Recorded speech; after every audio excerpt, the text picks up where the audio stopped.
Assalamualaikum warahmatullahi wabarakatuh. Perkenalkan, kami dari kelompok 7 akan mempresentasikan tugas besar sistem basis data mengenai studi kasus aplikasi inti servis STB. Adapun anggota kelompok kami yaitu yang pertama saya sendiri, Fitra Andika Ramadan, yang kedua ada Iqbal Nuryadi, dan yang ketiga ada Muhammad Mufid Musyafa. Adapun pokok bahasan pada topik utama dalam presentasi ini yaitu latar belakang, tujuan dan manfaat IRD diagram, relational model, dan implementasi MySQL. Kemudian ada latar belakang yang akan saya jelaskan, yaitu PT Inti menghadapi sebuah tantangan dalam mengelola proses pemesanan servis STB secara manual. Hal ini menyebabkan peningkatan keluhan pelanggan dan menghambat efisiensi. Untuk mengatasi masalah ini, PT Inti perlu mengimplementasikan sistem basis data yang terpusat untuk mengelola pemesanan secara online. Hal ini diharapkan dapat meningkatkan efisiensi, meminimalkan kesalahan manusia, dan meningkatkan kepuasan pelanggan.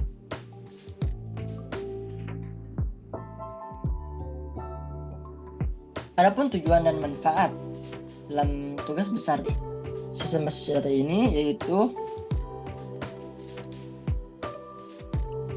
melalui sistem implementasi sistem basis data terpusat, PT IT dapat memperoleh beberapa manfaat yang signifikan. Yang pertama itu integrasi data yang baik yang memungkinkan informasi terkait pemesanan servis STB diintegrasikan dalam satu sistem, sehingga mengurangi duplikasi dan ketidaksesuaian data. Hal ini akan meningkatkan efisiensi operasional perusahaan menjadi lebih optimal. Kemudian ada keamanan dan integritas data dapat terjaga melalui penerapan batasan integritas seperti primary key dan foreign key. Sehingga dengan adanya keamanan dan konsistensi data yang terjamin, risiko kehilangan atau kerusakan data dapat dikurangi. Kemudian, selain itu, implementasi sistem basis data terpusat memungkinkan analisis data yang lebih baik. Data pemesanan servis STB dapat diolah dan dieksplorasi untuk mendapatkan wawasan yang berharga, seperti tren pemerintahan pelanggan, performa teknisi, dan efektivitas proses pemesanan. Informasi ini dapat digunakan untuk pengambilan keputusan yang lebih cerdas dan pengembangan strategi pemasaran yang lebih tepat. Dan terakhir ada sistem basis data terpusat memfasilitasi koordinasi yang lebih baik antar departemen terkait, seperti customer service, teknisi, dan tim logistik. Akses dan penggunaan informasi yang terintegrasi mempercepat respon terhadap pelanggan dan mengurangi kesalahan komunikasi antar departemen.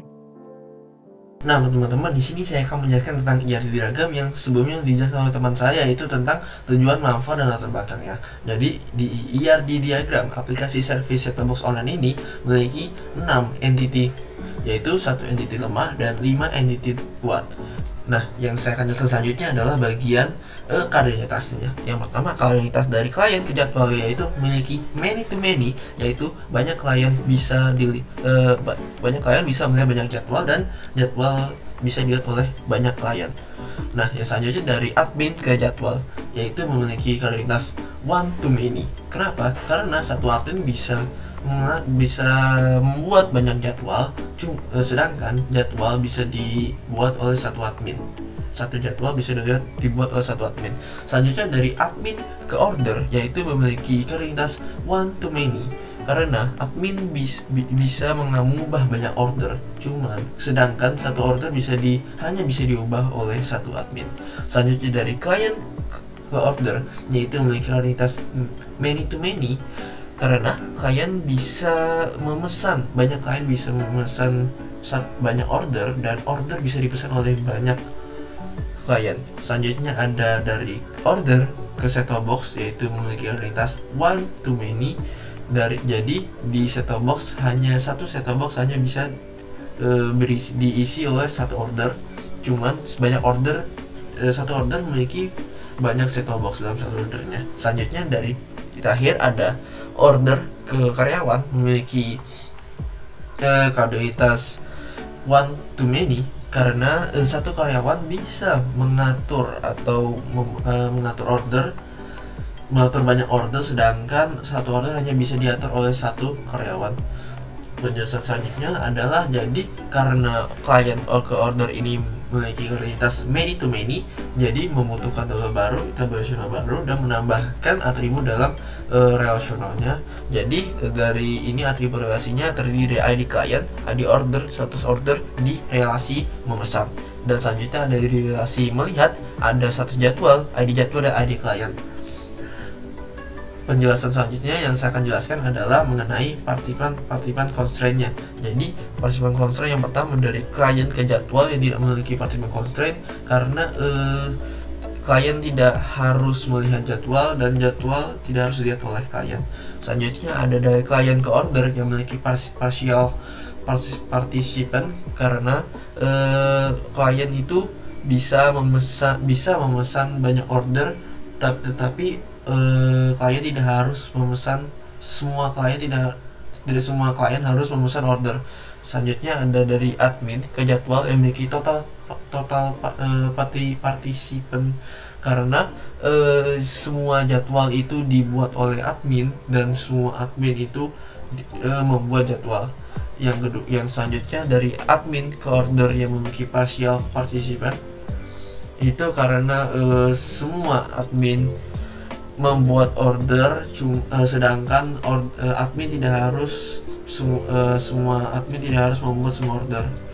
Selanjutnya dari order ke set top box, jadi memiliki ini partisipan constraint-nya adalah total participant, karena order semua order itu berisi tentang set top box, dan set top box itu harus masuk dalam semua order.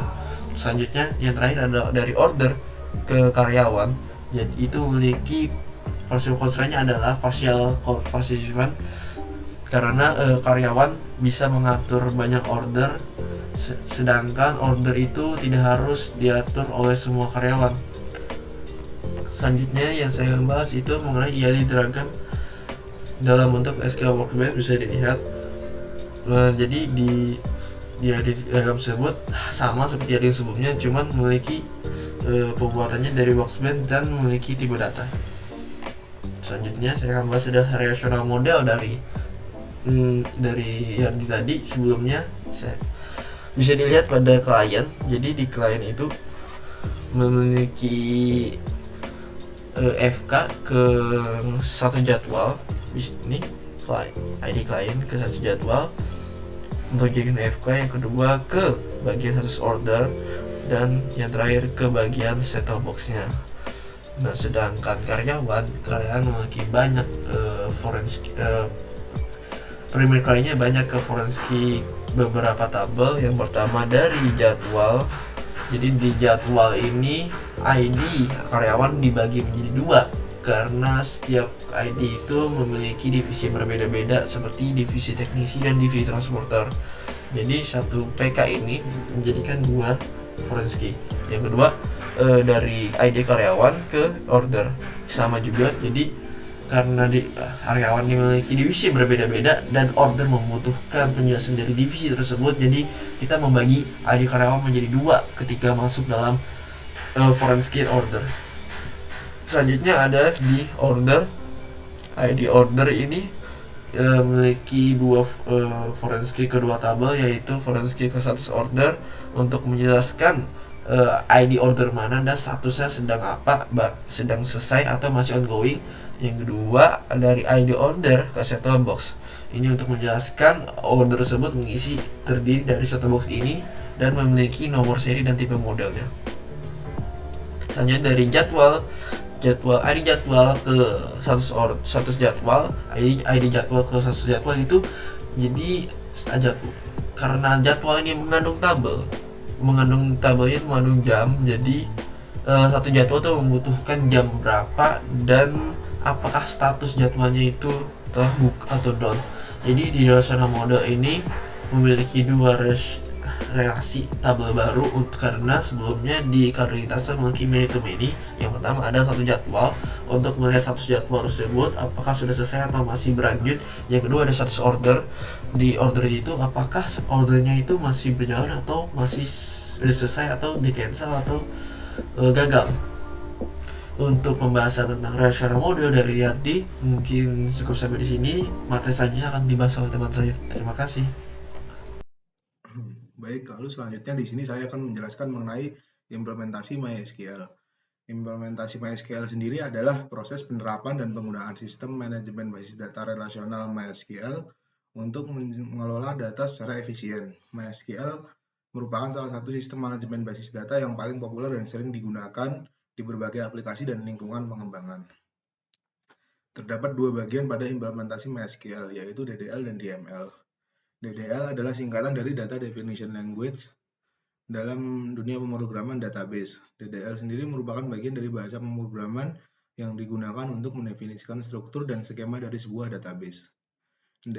Lalu kemudian DML merupakan singkatan dari Data Manipulation Language dalam dunia pemrograman database. DML adalah bagian dari bahasa pemrograman yang digunakan untuk mengelola dan memanipulasi data dalam sebuah database. Lalu selanjutnya adalah DDL. Pada DDL sendiri terdapat beberapa komen, diantaranya adalah create, alter, dan drop. Di sini saya akan menjelaskan salah satu contohnya, yaitu create. Pada create ini dapat digunakan untuk meng-create database ataupun create table. Pada gambar yang di sini adalah perintah untuk membuat sebuah database dengan nama database-nya. Lalu pada yang sini adalah perintah untuk membuat tabel dengan nama tabel dan isi dari kolom dan tipe data pada tabel tersebut. Lalu yang selanjutnya adalah DML. DML sendiri terdapat beberapa perintah yang akan saya jelaskan sebagai berikut. Yang pertama adalah insert. Insert digunakan untuk memasukkan value pada sebuah tabel dengan mengikuti kolom-kolom yang perlu diisi pada tabel tersebut. Seperti pada contoh pada tabel klien ini, kita perlu memasukkan pada kolom username, password, nama klien, alamat, phone, dan jenis kelamin. Lalu values-nya akan dimasukkan dalam bentuk seperti ini dan diurutkan sesuai dengan apa yang sudah ditulis di atas. Lalu yang selanjutnya adalah select with condition. Fungsi select adalah untuk menampilkan data pada database. Condition digunakan untuk menampilkan data tertentu yang ingin ditampilkan pada database. Sebagai contoh ini adalah select semua kolom pada tabel service order, di mana kolom status berisikan value sedang diperbaiki oleh teknisi. Lalu selanjutnya adalah operator himpunan. Operator himpunan di sini digunakan untuk menggabungkan antara dua buah kolom pada tabel yang berbeda dengan mengembalikan atau tidak mengembalikan nilai yang menduplikat. Seperti contoh pada gambar ini, select ID karyawan dari tabel karyawan, di mana role adalah teknisi. Union, dengan menggunakan union, kita dapat menggabungkan dua buah kolom dengan tanpa mengembalikan nilai yang terdapat duplikasi. Lalu tabel kolom ID karyawan akan digabungkan dengan ID teknisi dari tabel service order dengan output sebagai berikut ini. Lalu yang selanjutnya adalah operator aritmatika. Operator aritmatika sendiri digunakan untuk melakukan perhitungan pada data di database. Bagi contoh, pada select total price, lalu kita akan select total price dengan dikurangi fungsi untuk menghitung sebuah diskon, yaitu diskonnya 20% dan 20/100 dikali total price-nya. Maka di sini akan menampilkan hasil perhitungannya. Lalu selanjutnya adalah operator agregasi. Dalam operator agregasi sendiri terdapat beberapa jenis, diantaranya adalah sum untuk menghitung total nilai pada suatu kolom, lalu max untuk menentukan nilai terbesar pada suatu kolom, lalu min untuk menentukan nilai minimal pada suatu kolom, lalu average untuk menentukan rata-rata nilai pada suatu kolom. Pada di sini saya menggunakan fungsi sum, yaitu dengan menghitung total semua nilai pada kolom total price. Maka di sini hasilnya akan keluar dengan menjumlahkan semua nilai yang ada pada kolom total price. Lalu selanjutnya ada subquery. Subquery adalah mendapatkan data adalah mengquery pada suatu kolom di mana kondisi yang digunakan diambil dari kolom menggunakan query lain. Seperti contoh dalam gambar tersebut, select all from set top box, di mana ID order dari set top box diambil dari tabel service order dengan ketentuan pada kolom data kerusakan dengan nilai tidak bisa menyala. Maka kan keluar sesuai dengan apa yang diminta pada query di atas. Lalu selanjutnya adalah order by. Order by adalah mengurutkan data sesuai dengan urutan, apakah itu huruf abjad ataupun angka. Pada gambar ini terdapat select nama klien dan alamat dari tabel klien dengan order by nama klien, ASC atau ascending itu dengan mengurutkan sesuai dengan urutan dari atas ke bawah. Maka keluar urutan nama klien dari menggunakan urutan huruf abjad dari A sampai Z. Jika untuk menggunakan urutan yang sebaliknya, kita dapat menggunakan dash atau descending. Yang selanjutnya terdapat cross join. Cross join adalah untuk menggabungkan dua buah tabel secara langsung dengan mengembalikan nilai duplikasi. Sebagai contoh pada sini, select from service order as data service, maka akan kita cross joinkan dengan tabel set top box. Maka hasilnya akan seperti ini.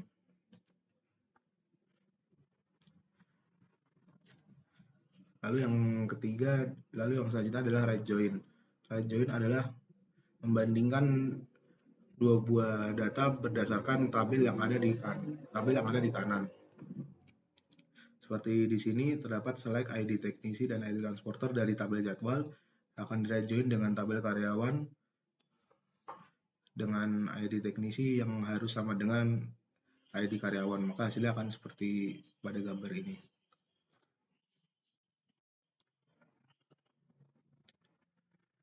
Lalu yang selanjutnya adalah kesimpulan.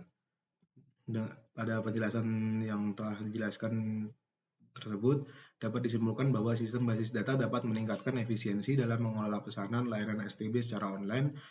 Dengan adanya sistem basis data, pelanggan dapat dengan mudah melakukan pemesanan, mengakses informasi layanan, dan melacak status pesanan mereka. Hal ini dapat meningkatkan kepuasan pelanggan dan mengurangi waktu yang diperlukan untuk menyelesaikan proses pemesanan. Lalu yang kedua adalah langkah-langkah merancang IRD adalah penting dalam membangun sistem basis data. IRD membantu menggambarkan hubungan antara entitas yang terlibat dalam proses pemesanan seperti pelanggan, teknisi, dan jadwal layanan. Dengan IRD yang jelas dapat memudahkan pemodelan relasional. Model relasional sendiri digunakan untuk merancang struktur tabel dan hubungan antar tabel dalam basis data dan menggunakan model relasional yang tepat. Data pesanan layanan STB, data pelanggan, data teknisi, dan jadwal layanan dapat diorganisir dengan baik. Yang selanjutnya adalah DDL digunakan untuk membuat struktur basis data termasuk pembuatan tabel, indeks, dan batasan. Sedangkan DML digunakan untuk mengolah data dalam basis data termasuk operasi seperti mengambil nilai, menambah nilai, pembaruan, atau menghapus data.